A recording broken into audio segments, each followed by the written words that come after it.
Vasudevaya. Namo Bhagavate Vasudevaya. Om Namo Bhagavate Vasudevaya.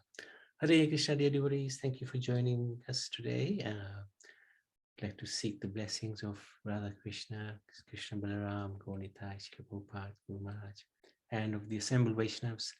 So we continue with Srimad Bhagavatam, 10th Canto, and today we'll have an overview of the 70th chapter. Very interesting chapter. So this is a verse from that chapter, 46, number 46. Shri Bhagwan Vacha Tvam hina paramam chakshu Shurin mantra tha tattvavet Athatra bruhi tanuste nyam Shadadama karavamata. Translation: the personality of God said, "You are indeed our best eye and closest friend, for you know perfectly the relative value of various kinds of counsel. Therefore, please tell us what should be done in this situation. We trust your judgment and shall do as you say." This is really incredible. Krishna is saying this to somebody. Anybody know who it is? Uddhava. Oh, man, you are top of the class. I read it, that's why. Yeah, well done. Brilliant. Well done. I was wondering that Krishna knew everything and still is asking for opinion from Uddhava, but that's because he was in this, like behaving like us, like a human being and taking advice. Yeah, correct. And he was very fond of Uddhava, very fond of him. So, and Uddhava was also trained by Brihaspati and the Devatas, gurus. So he was a very enlightened person. So Krishna always, every time he would, even the smallest decision, he would go to Uddhava and say, "What do you think?" Extraordinary. That's the greatness, isn't it? Yeah, it's amazing. Setting an example that if there's a knowledgeable person around, seek their advice. Yeah, very true. Yeah. And he may be not like superior to you, maybe even, younger or whatever. But yeah, if somebody is there who's got better understanding, should take advantage. Very good point, Kamakshi. So let's have a look at this chapter. Narad Muni visits Lord Krishna's palaces in Dwarka. So this chapter describes Lord Krishna's daily activities, and two proposals were also placed before him by a messenger from Dwarka and and Narad Muni himself. So then there was a choice that he had to make, and that's where he took the counsel of Uddhava. In the early hours of the morning, the wives of Lord Madhav, each embraced around the neck by their husband, cursed the crowing roosters as Krishna would rise from bed during the Brahma Murta period. And with a clear mind, he would then meditate upon himself.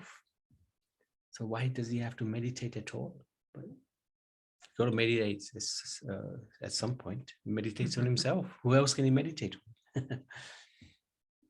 So, and interesting, Brahma Murta, he rises early before the sun rises. So that's setting the example again.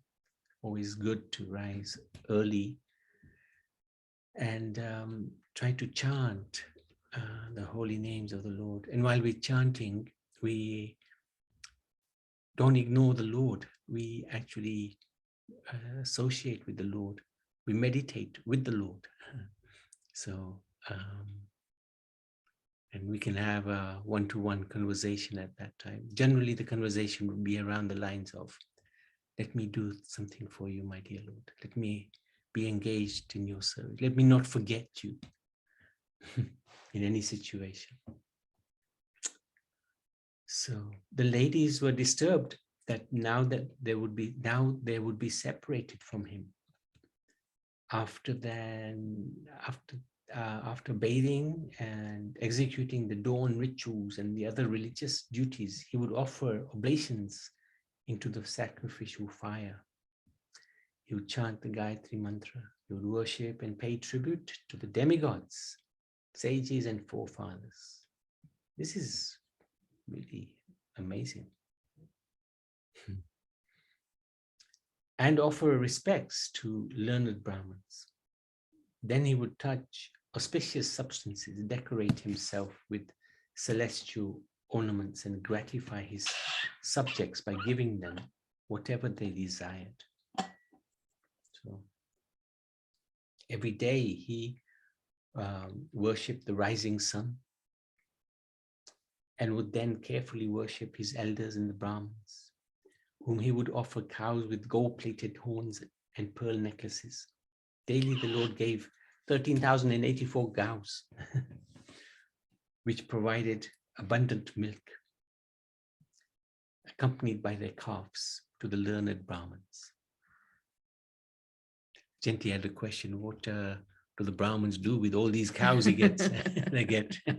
Every day they get so many cows. A lot of Brahmins. Still. So this is the Lord. Meditation. Extraordinary.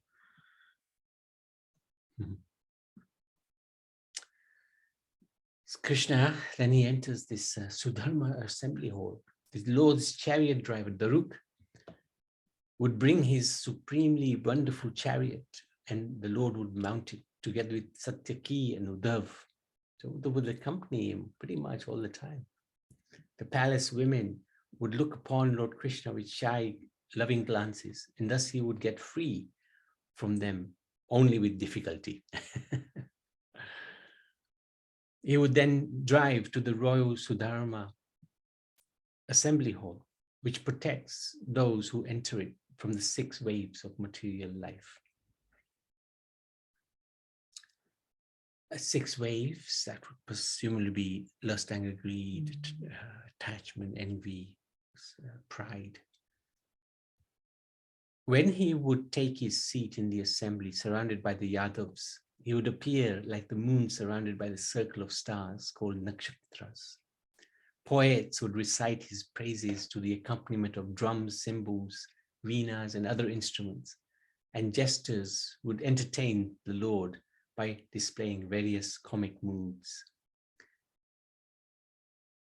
Brahmins sitting in that assembly hall would fluently chant Vedic mantras, while others recounted stories of past kings of pious renown. So this is really amazing how Krishna would be engaged in these activities. So this is interesting how he's accompanied by the Yadavs going to the assembly hall. This is Dwarka because we have the sea here, palaces. So on one occasion, the doorkeepers escorted a messenger into the assembly hall. The messenger offered prostrated obeisances to the Lord. And then standing with joined palms, addressed him, "O Lord, Jarasandha has captured 20,000 kings who had refused to submit absolutely to him during his world conquest. And he's holding them prisoner in the fortress named Girivraj. Please do something, for these kings are your surrendered devotees." His prayers on behalf of the 20,000 kings were as follows. Actually, the chapter must be wrong, right? Because title's wrong. title is wrong. That was the previous That one. was the previous one, yeah. I must change that. So yeah, just do that now, because I'm not going to remember it.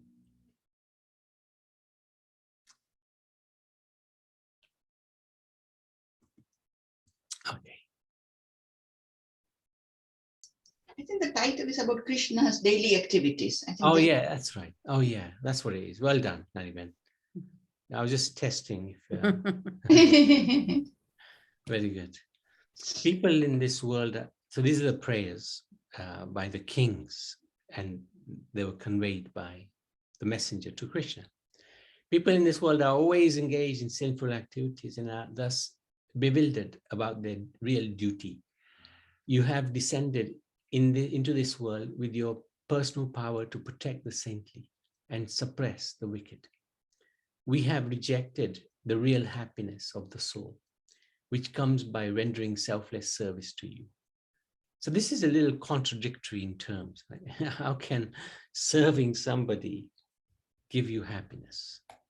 So that is a materialistic concept. When you are somebody's employee or servant or das, whatever, then you're not going to enjoy because you are going to be used, exploited perhaps.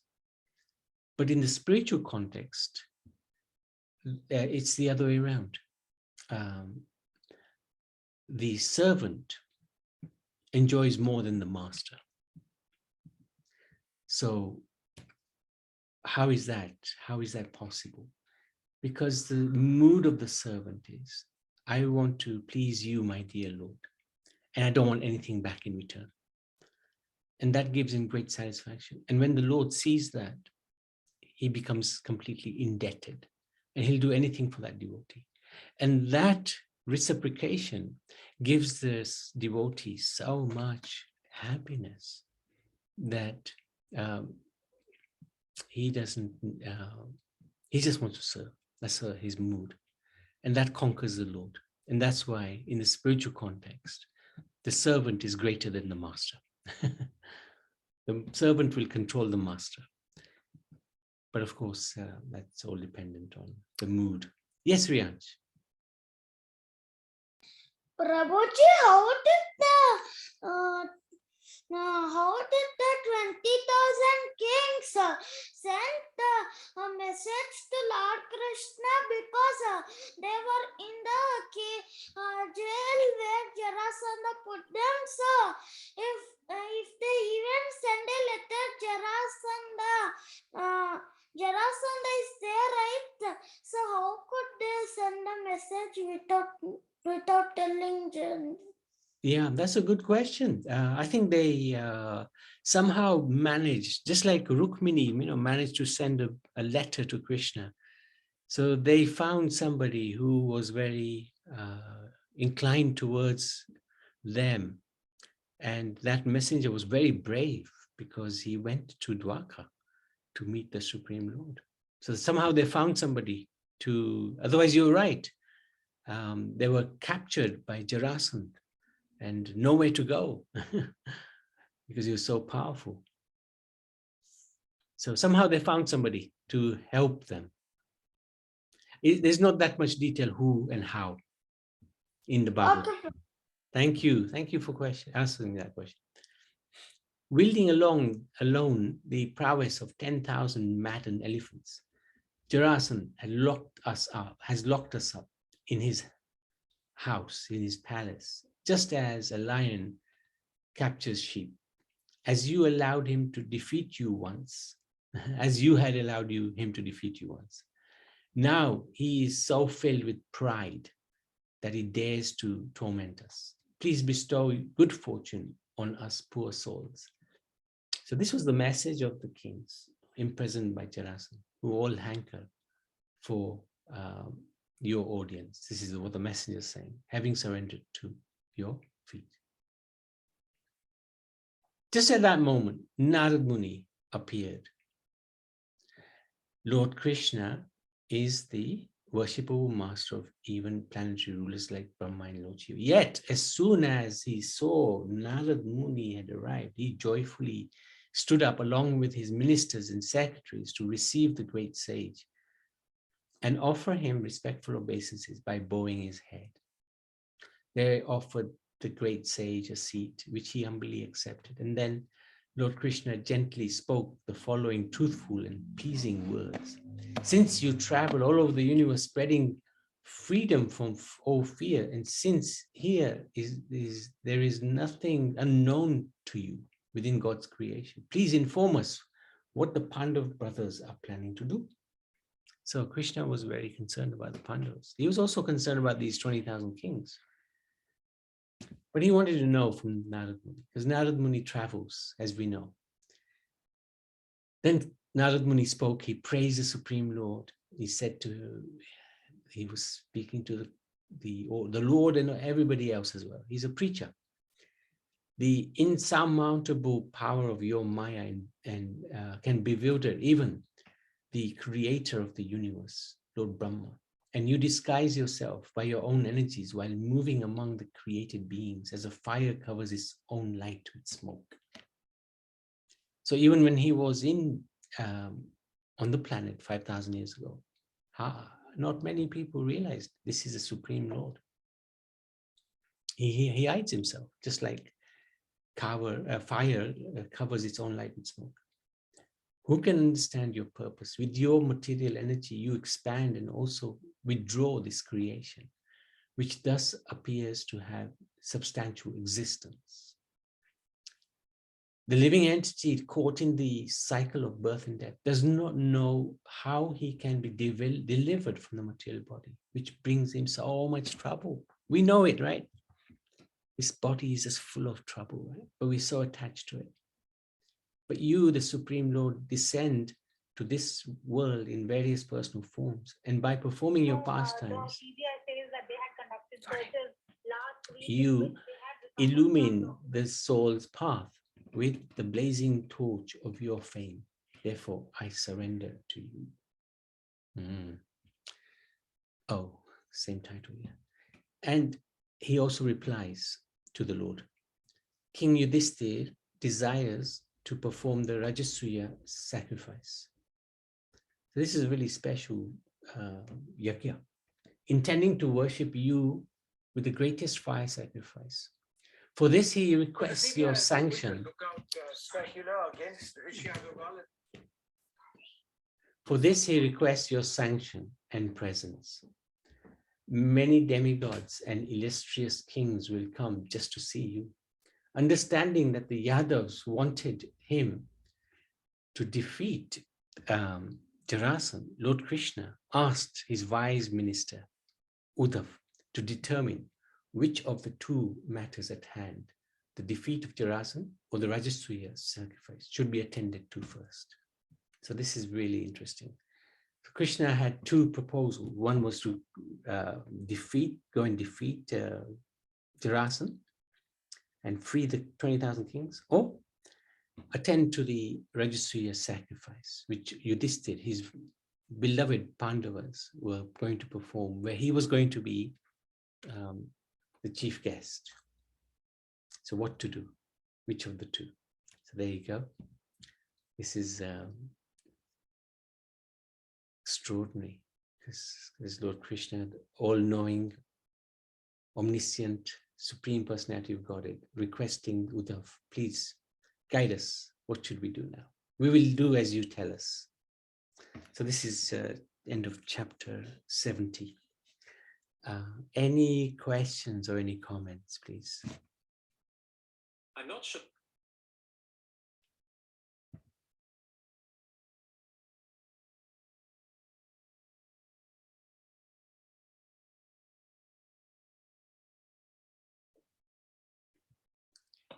Okay. Madhusan Babu, anything you'd like to share?